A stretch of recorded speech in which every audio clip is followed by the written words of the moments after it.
இப்போ நம்ம ஒரு போட்டி மிகுந்த சமுதாயத்தில் வாழ்ந்துட்டுருக்கோம். நிறைய ஏற்றத்தாழ்வுகள் இருக்குது. இப்போ பார்த்திங்கன்னா சில பேர் பணக்காரராக இருக்காங்க, சில பேர் ஏழையாக இருக்காங்க, சில பேர் வசதியாக இருக்காங்க, பெரிய வீடு, ப்ரைவேட் காண்டோ, அந்த மாதிரி. அலுவலகத்தில் சில பேர் நல்ல உயர்ந்த பதவியில் இருக்காங்க. நம்ம வீட்டு குழந்தைகளை விட நம்முடைய நண்பர்கள் வீட்டு குழந்தைகள் பள்ளியில் நல்லா செய்கிறாங்க. ஏன் இந்த பாகுபாடு? நம்ம எல்லாம் ஒரே மாதிரி ஒரே சமுதாயத்தில் தான் வளர்ந்தோம், ஒரே மாதிரி தான் படித்தோம். ஆனால் சில பேர் நல்ல பொசிஷனுக்கு வராங்க. இது காரணம் என்ன அப்படின்னு நமக்கு நிறைய கேள்விகள் இருக்குது. இறைவன் ஏன் இந்த மாதிரி ஒரு பாகுபாட்டோடு வச்சுருக்கான் நம்மளெல்லாம் அப்படின்னு இதுக்கெல்லாம் விடை கொடுக்கும் மாதிரி தான் இந்த திருஞான சம்பந்தரோட இந்த பாடல் அமையுது. மதுரை எம்பதியில் திருஞான சம்பந்தர் சமணர்களுடைய வாதிடுகிறார். அதில் 3 வாதம். அதில் மூன்றாவது வாதம் புனல் வாதம்னு பேர். இந்த சைவர்களும் சமணர்களும் அவர்கள் கருத்துக்களை ஓலையில் எழுதி வைகை ஆற்றில் இட வேண்டும். வைகை ஆற்றின் ஓட்டத்தை எதிர்த்து எந்த ஏடு செல்லுகிறதோ அதுவே வெற்றி பெற்றதாக அறிவிக்கப்படும். திருஞான சம்பந்தர் பாசுரப்பதிகம் அப்படிங்கிற ஒரு பதிகத்தை 12 பாடல்கள் கொண்ட பதிகத்தை எழுதி வைகை ஆற்றில் எழுதுகிறார். அது ஆற்றை எதிர்த்து சென்று வெற்றி அடைகிறது. இப்போ இந்த பதிகத்தில் ஒரு பாடல் தான் நம்ம பார்க்க போகிறோம். இப்போ அந்த பாடலை கேட்போமா? திருச்சிற்றம்பலம்.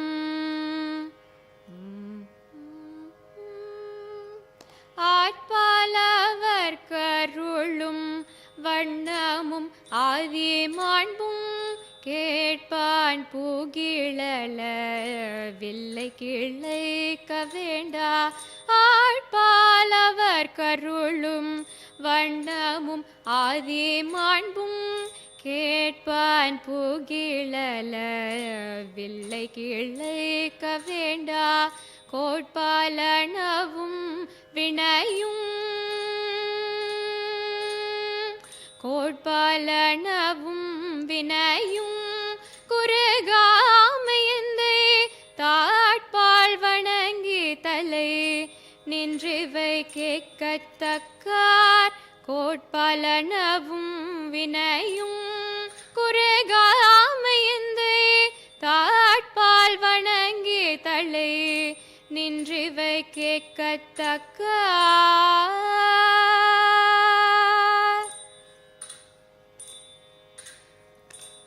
திருச்சிற்றம்பலம். இப்போ இந்த பாடலுடைய விளக்கத்தை பார்ப்போம். ஆட்பால் அவருக்கு அருளும் வண்ணமும் ஆதி மாண்பும் கேட்பான் புகில் அளவில்லை கிளக்க வேண்டாம். என்ன சொல்கிறாரு? இறைவன் வேறு வேறு மனிதர்களுக்கு அருளும் விதத்தை நம்மளால் புரிந்து கொள்ள முடியாது. அதை பற்றி நம்ம ஆராய்ச்சி செய்ய வேண்டிய தேவையில்லை. ஏன்னா ஒவ்வொருத்தருக்கும் கிடைக்கிற அருள் அவருடைய வினைப்பயனை பொறுத்தது, அவர்களுடைய உழைப்பை பொறுத்தது, அவர்களுடைய நம்பிக்கையை பொறுத்தது, அவர்களுடைய பக்தியை பொறுத்தது. இது மாதிரி நிறைய காரணங்கள் இருக்குது.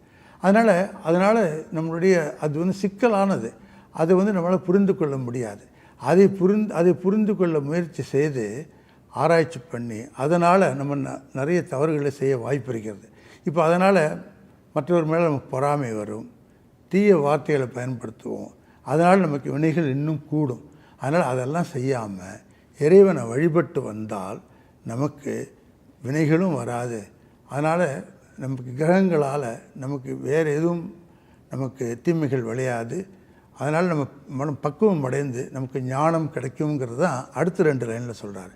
கோட்பாலனவும் வினையும் குறுகாமை எந்தை தாழ் பால் வணங்கி தலை நின்று இவை கேட்கத்தக்கார்.